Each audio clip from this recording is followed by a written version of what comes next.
안녕하세요. LPJ 마음건강 마인드헬스 코치 에린입니다.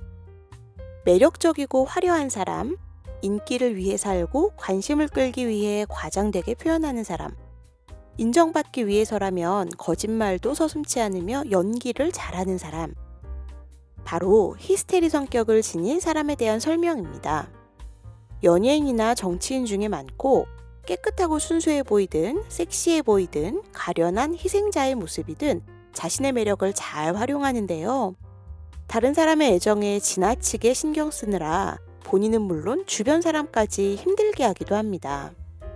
그런데 만약 결혼하고 보니 배우자가 히스테리 성격이라면 어떻게 해야 할까요?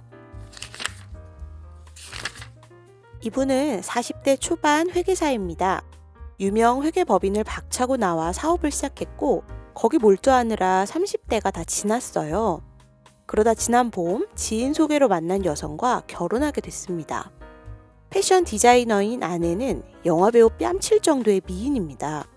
사업도 자리를 잡아가는 데다 좋은 직장에 미모까지 갖춘 모두가 부러워하는 여성과 결혼하다니 정말 모든 걸 다 가진 기분이었습니다. 그런데 결혼 초부터 문제가 나타나기 시작한 겁니다. 아내는 부지런히 외모를 가꾸면서도 집안 살림에는 전혀 관심이 없고 자존심을 조금만 건드려도 기분이 상했다며 울적해합니다. 또 원하는 게 있으면 남편의 입장은 생각하지 않고 들어줄 때까지 계속 요구하기도 합니다. 그중 하나가 사업 자금 문제인데요. 아내는 다니던 직장을 나와 가게를 차리겠다며 사업 자금을 달라고 했습니다. 사정이 여의치 않아 조금만 미루자고 해도 절대 안 된다고 난리였죠. 결국 빚을 내 가게를 오픈했는데 3개월 정도 운영해보니 많이 힘들었는지 괜히 개업했다고 툴툴거리며 가게를 접고 다시 직장으로 들어가겠다는 겁니다. 평소에도 아내의 변덕스러운 성격 때문에 종종 다퉈왔지만 이건 정말 이해하기가 어려웠어요. 이런 식이다 보니 아내가 원하는 대로 하라고 그냥 내버려 둘 수가 없습니다. 그럼 또 마찰이 생기는데 이렇게 싸우는 날이 점점 늘어나고 있습니다. 이대로는 안 되겠다 싶어 이혼을 생각할 때도 있지만 천진난만하고 아름다운 아내를 보면 다시 생각이 바뀝니다. 아내도 자기 성격이 문제라는 걸 알긴 아는데 고치지 못하는 자신이 밉다고도 하니까요. 아직 결혼한 지 1년도 안 되었는데 앞으로 어떻게 살아가야 할지 난감합니다. 영상 첫 부분에서 말씀드린 히스테리 성격 기억하시죠? 사실 히스테리는 의학이 발달하지 않았던 과거에 잘못 알고 있던 지식에서 나온 단어입니다. 자궁이 몸속을 돌아다녀 생긴 병이라며 자궁이라는 뜻의 고대 그리스어인 히스테라에서 유래한 단어거든요.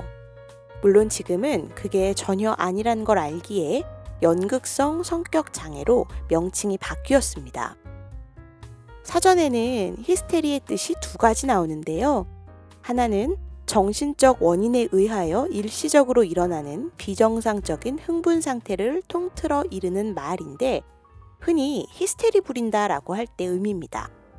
다른 하나는 정신신경증의 한 유형, 정신적 원인으로 운동마비, 실성, 경련 따위의 신체 증상이나 건망 따위의 정신 증상이 나타난다라고 되어 있어요.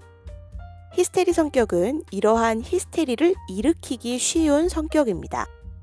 자기 억제를 잘 못하고 허영심이 강하며 변덕도 심하고요. 자기중심적이고 의존적이며 피상적이기도 합니다.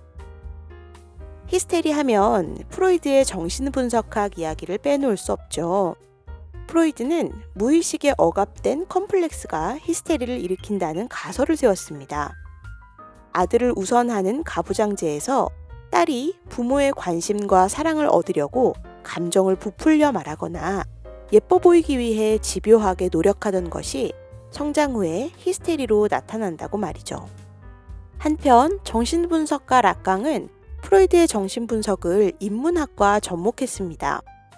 프로이드는 정상과 비정상을 구분했지만 락강은 모든 사람이 기본적으로 비정상이라고 봤어요. 누구든 정신병, 도착증, 신경증 중 하나에 속한다고 생각한 거죠. 그 중에 정신병과 도착증이 소수에게 나타나는 진짜 비정상적인 상태라면 신경증은 심리적 원인 때문에 나타나는 신체적, 정신적 증상으로 사람들은 대부분 신경증의 지배를 받지만 정상이라고 믿는다고 봤습니다.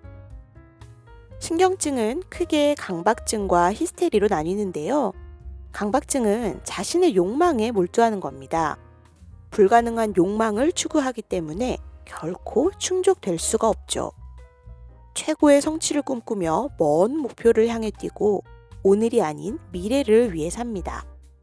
세상에 자신의 이름을 날리고 싶어 하는 거죠. 반면에 히스테리는 타인의 욕망에 자신을 맞추는 겁니다. 완전한 욕망을 추구하기 때문에 결코 만족할 수 없어요. 자신의 완성을 꿈꾸며 타인의 목표를 따르고 미래가 아닌 오늘을 위해 삽니다. 누군가에게 온전히 사랑받고 싶어 하면서요. 결코 만족될 수 없을 정도로 사랑받고 싶어 하는 히스테리 성격인 사람과 잘 지내려면 어떻게 해야 할까요? 정신과 의사로서 오랫동안 수많은 환자를 만난 경험을 바탕으로 다양한 사례와 탁월한 처방을 모은 책, 사례로 풀어본 한국인의 정신건강에서 후 박사는 이렇게 조언했습니다. 첫째, 진실성이 필요합니다.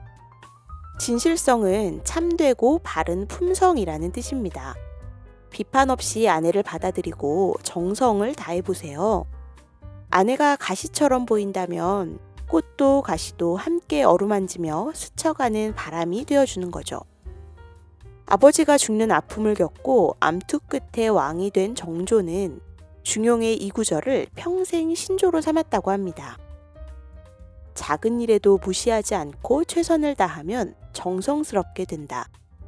정성스러우면 겉으로 드러나고 이내 밝아져 남을 감동시킨다. 그러면 변하게 된다. 오직 세상에서 지극히 정성을 다하는 사람만이 나와 세상을 변하게 할 수 있다. 둘째, 존중이 필요합니다. 인간은 누구나 존엄합니다. 아내를 조건 없이 긍정하세요. 아내가 벽처럼 느껴진다면 바위를 어루만지며 비껴가는 물이 되어보는 거예요. 매사에 마지못해 하는 게 아니라 기꺼이 해주고 할 수 없는 것은 하늘이 말리는 거라고 생각하면 부드러운 남편이 되어줄 수 있습니다. 성경엔 이런 말이 있죠. 무엇이든지 남에게 대접을 받고자 하는 대로 너희도 남을 대접하라. 셋째, 공감이 필요합니다. 공감은 타인이 경험하는 것을 가슴으로 이해하는 거예요. 여린 가슴으로 아내의 아픔을 함께 느껴야 합니다. 아내가 괴물처럼 보인다면 세상을 하얗게 덮어주는 눈이 되어주세요. 아내가 아파하는 데는 이유가 있습니다. 감정을 확인하고 진정한 깨달음을 얻고 자신의 행동에 책임지며 남이 알아주지 않아도 견딜 수 있도록 도와주세요. 논어에는 이런 말이 있습니다. 오직 어진 사람만이 사람을 좋아할 수도 있고 미워할 수도 있다. 여러분의 장점과 단점은 무엇인가요? 누구에게나 장단점이 있어서 단점이 없는 사람을 찾기는 불가능합니다. 그러니 장점이 단점보다 크다면 단점을 있는 그대로 안고 가거나 줄이려고 노력하는 게 최선일 거예요. 오늘 사연에서는 영화배우 뺨칠 정도의 미인이라는 것과 좋은 직장에 다녔다는 장점 뒤에 히스테리 성격으로 생기는 문제들이 단점으로 붙어 있는데요.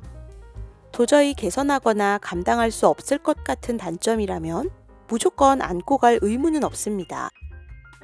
하지만 그게 아니라면 이혼을 생각하기 전에 개선하기 위해 할 수 있는 것들을 먼저 해보세요. 부디 오늘 말씀드린 후 박사의 탁월한 처방이자 인본주의 상담의 창시자 칼 로저스가 제안한 상담자의 자질, 즉 진실성, 존중, 공감을 활용해서 행복하고 화목한 가정생활 하게 되시길 바랍니다. 그럼 다음 영상에서 또 만나요.